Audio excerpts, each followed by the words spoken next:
My job is to critique the world, the shoddy systems, and the people who refuse to do better. As a writer, as a speaker, as a shady Nigerian, I feel like my purpose is to be this cat. I am the person who's looking at other people like, I need you to fix it. That is me. I want us to leave this world better than we found it. And how I choose to affect change is by speaking up, by being the first, and by being the domino. For a line of dominoes to fall, one has to fall first, which then leaves the other choiceless to do the same. And that domino that falls, we're hoping that, okay, the next person that sees this is inspired to be a domino. Being the domino for me looks like speaking up and doing the things that are really difficult, especially when they're needed, with the hope that others will follow suit. And here's the thing. I'm the person who says what you might be thinking, but dare not to say. And a lot of times people think that we're fearless. The people who do this, we're fearless. We're not fearless. We're not unafraid of the consequences or the sacrifices that we have to make by speaking truth to power. What happens is we feel like we have to, because there are too few people in the world willing to be the domino, too few people willing to take that fall. We're not doing it without fear. Now let's talk about fear. I knew exactly what I wanted to be when I grew up. I was like, I'm gonna be a doctor. Dr. Luvvie was the dream. I was Doc McStuffins before it was a thing. And I remember when I went to college, my freshman year, I had to take Chemistry 101 for my pre-med major. I got the first and last D of my academic career. So I went to my advisor and I was like, okay, let's drop the pre-med because this doctor thing is not gonna work because I don't even like hospitals. So let's just consider that done for. And that same semester, I started blogging. That was 2003. So as that one dream was ending, another was beginning. And then what was a cute hobby became my full-time job when I lost my marketing job in 2010. But it still took me 2 more years to say, I'm a writer. 9 years after I started writing before I said, I'm a writer, because I was afraid of what happens without 401ks, without, how am I gonna keep up my shoe habit? That's important to me. So it took me that long to own this thing. That was what my purpose was. And then I realized fear has a very concrete power of keeping us from doing and saying the things that are our purpose. And I was like, you know what? I'm not gonna let fear rule my life. I'm not gonna let fear dictate what I do. And then all these awesome things started happening and dominoes started to fall. So when I realized that, I was like, okay, 2015, I turned 30. It's gonna be my year of do it anyway. Anything that scares me, I'm gonna actively pursue it. So I'm a Capricorn. I like my feet solidly on the ground. I decided to take my first ever solo vacation, and it was out of the country to the Dominican Republic. So on my birthday, what did I do? I went ziplining through the forest of Punta Cana. And for some odd reason, I had on business casual. Don't ask why. And I had an incredible time. Also, I don't like being submerged in water. I like to be, again, on solid ground. So I went to Mexico and swam with dolphins underwater. And then the cool thing that I did also that year that was my mountain was I wrote my book, I'm Judging You to Do Better manual.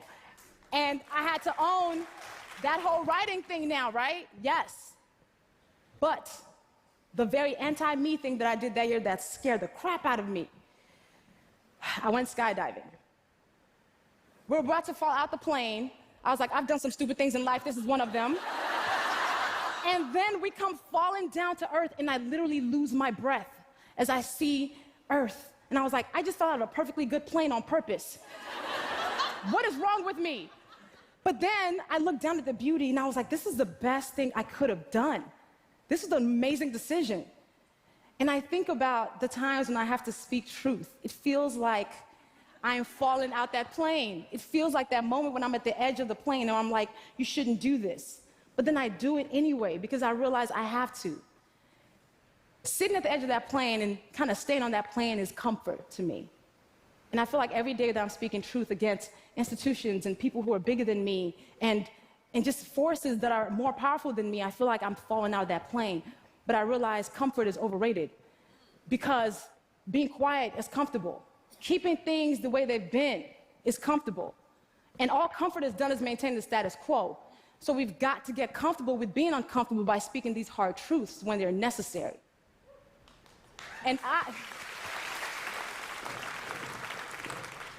for me, though, I realized that I have to speak these truths because honesty is so important to me. My integrity is something I hold dear. Justice, I don't think justice should be an option. We should always have justice.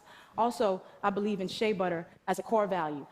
And I think the world would be better if we were all more moisturized. But besides that, with these as my core values, I have to speak the truth. I have no other choice in the matter. But then people like me, the professional troublemakers, should not be the only ones who are committed to being these dominoes who are always falling out the planes or being the first one to take this hit. People are so afraid of these acute consequences, not realizing that there are many times when we walk in rooms and we are some of the most powerful people in those rooms. We might be the second most powerful, third most powerful. And I firmly believe that our job in those times is to disrupt what is happening. And then if we're not the most powerful, if two or more of us band together, it makes us powerful. It's like co-signing the woman in the meeting, you know, the woman who can't seem to get her word out, or just making sure that other person who can't make a point is being heard. Our job is to make sure they have room for that. Everyone's well-being is community business. If we made that a point, we'd understand that for the times when we need help, we wouldn't have to look around so hard if we made sure we were somebody else's help. And there are times when I feel like I have taken very public tumbles and falls. Like a time when I was asked to speak at a conference, and they wanted me to pay my way there. And then I did some research and found out the white men who spoke there got compensated and got their travel paid for.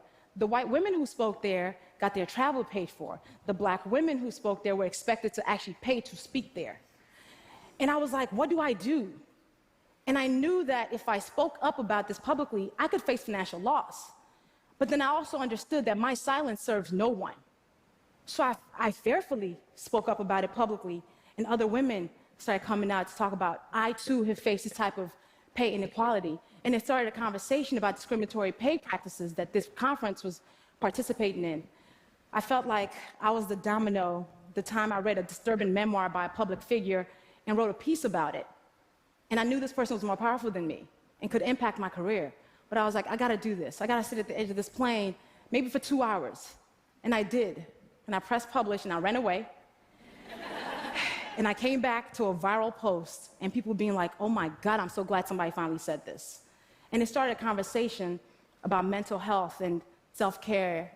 And I was like, okay, all right, this thing that I'm doing, I guess, all right, it's doing something.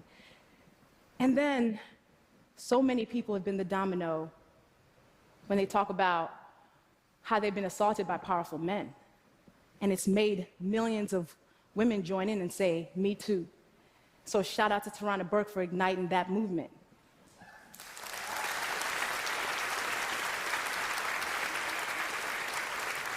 People and systems count on our silence to keep us exactly where we are. Now, being the domino sometimes comes down to being exactly who you are. So I've been a shady somebody since I was 3. This is me on my 3rd birthday. But I've been this girl all my life. And I feel like even that's been the domino, because in a world that wants us to walk around as representatives of ourselves, being yourself can be a revolutionary act. And in a world that wants us to whisper, I choose to yell.